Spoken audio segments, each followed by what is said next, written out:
Capsicum, beans আর মটরশুঁটি নিয়ে এসেছি। তোরা চাল নিয়ে এসেছিস তো?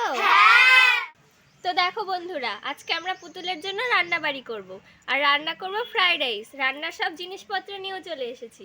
তাহলে চলো আমরা কিভাবে রান্না করি সেটাই তোমাদের দেখাই। অনেক দিন ধরেই আমার সব সঙ্গী সাথীরা পুতুলের জন্য রান্না করবে বলছিল, তাই আমি বললাম আজকে পুতুলের জন্য ফ্রাইড রাইস রান্না করা যাক। ফ্রাইড রাইস রান্না করতে যে সমস্ত জিনিসগুলো লাগবে সবই নিয়ে চলে এসেছি। দিদি, আমি আগে উনুনটা জ্বালিয়ে নিই, তবে তুমি ভাতের জন্য জল বসিয়ে দাও। হ্যাঁ, আরিমা তুই সবজিগুলো কেটে নে তাহলে। মাটির উনুনের মধ্যেই পুতুলের জন্য রান্না বাড়ি করা হবে, তাই উনুনের মধ্যে রাখা মোমবাতি জ্বালিয়ে নিয়ে হাঁড়ি বসিয়ে দিলাম।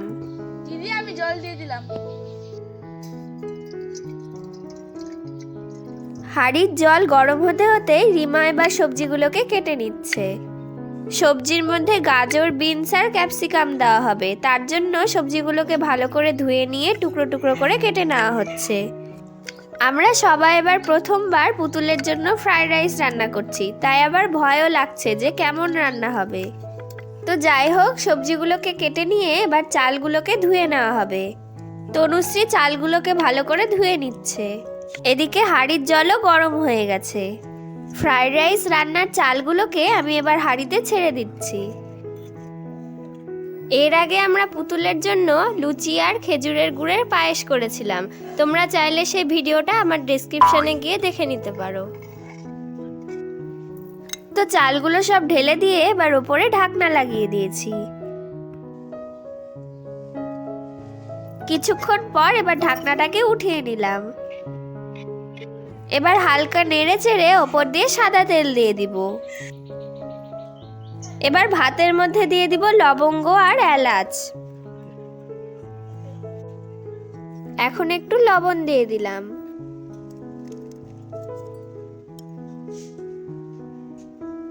এবার সব মশলাগুলোকে ভালো করে মিশিয়ে দিয়ে ওপরে আবার ঢাকনা লাগিয়ে দিলাম।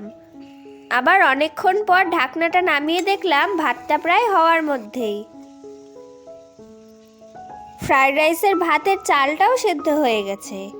এবার ফ্রাইড রাইসের ভাতটাকে একটা পাত্রে উঠিয়ে নিচ্ছি। ভাত রান্না তো হয়ে গেল, এবার ফ্রাইড রাইসটাকে তৈরি করার জন্য কড়াই বসিয়ে দিলাম। কড়াইয়ে দিয়ে দিব এবার সাদা তেল। তেলটা একটু গরম হয়ে গেলে এবার তেজপাতা, লবঙ্গ আর এলাচ দিয়ে দিলাম। এবার এগুলোকে ভালো করে একটু ভেজে নিব। এর ওপরে এখন গাজর আর বিনস দিয়ে দিচ্ছি। আমি মটরশুঁটি দিচ্ছি, তুই একটু ঘাট না রে তাড়াতাড়ি। কয়েকটা মটরশুঁটিও কড়াইয়ে দিয়ে দেওয়া হলো। তনুশ্রীর এই জিনিসগুলো ভালো করে ভেজে নেওয়া হলে এবার ভাতগুলো কড়াইয়ের ওপর দিয়ে দিব। ফ্রাইড রাইসের সব ভাতগুলোই কড়াইয়ে দিয়ে দিলাম। এবার কাজু বাদাম আর কিশমিশও দিয়ে দিতে হবে। পরে ফ্রাইড রাইসে একটু চিনি আর ঘিও দিয়ে দিয়েছি। কিরে দিদি, আর কতক্ষণ রে? এই তো প্রায় হওয়ার মধ্যে। তরকারি করবি নাকি? হ্যাঁ, এই দেখো, এই আলু দিয়ে তরকারিও করে নিব। দেখো, আমাদের ফ্রাইড রাইস প্রায় রেডি হয়ে গেছে। এবার ফ্রাইড রাইসটাকে নামিয়ে নিব। সুন্দরভাবে ফ্রাইড রাইসটাকে প্লেটিং করার জন্য মাটির সরার ওপর ফ্রাইড রাইসটাকে উঠিয়ে রাখছি। ফ্রাইড রাইসটা দেখতেই দেখো কত সুন্দর লাগছে, খেতেও মনে হয় খুব টেস্টি হবে। অনন্যা বলছিল শুধু শুধু ফ্রাইড রাইস খেতে ভালো লাগবে না, তাই আমি বললাম ফ্রাইড রাইসের সাথে আলুর তরকারিও খাওয়া যাক। আলুগুলো আগে থেকে সেদ্ধ করে নিয়ে এবার চোচাগুলো ছিলে দিচ্ছি। কড়াইয়ে সাদা তেল দিয়ে দিলাম। এবার জিরা আর পাঁচফোড়ন তেলে সম্বাদ দিয়ে দেওয়া হবে।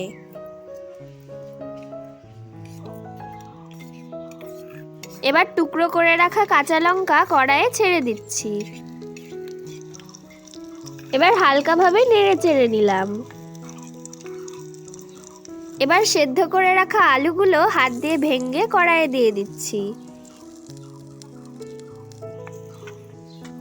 কিছুক্ষণ নেড়ে চেড়ে নিয়ে এবার সব মশলাগুলো একে একে কড়াইয়ে দিয়ে দিব।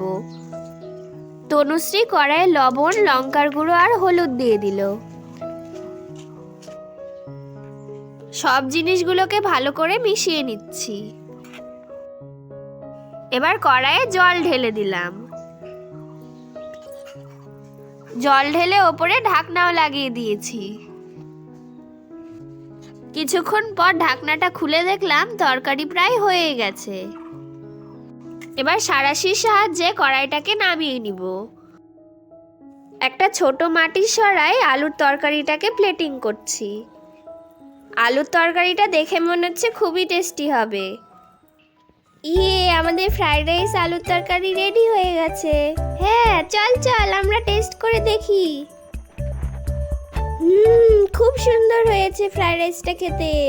আমাকেও দে, আমি একটু খেয়ে দেখি। বাহ, আলুর তরকারিটা তো আরো দারুণ। খুব সুন্দর। পুতুলদের তো ফ্রাইড রাইস আর আলুর তরকারি খুব সুন্দর লেগেছে। এবার আমরাও টেস্ট করে দেখি যে কেমন হয়েছে।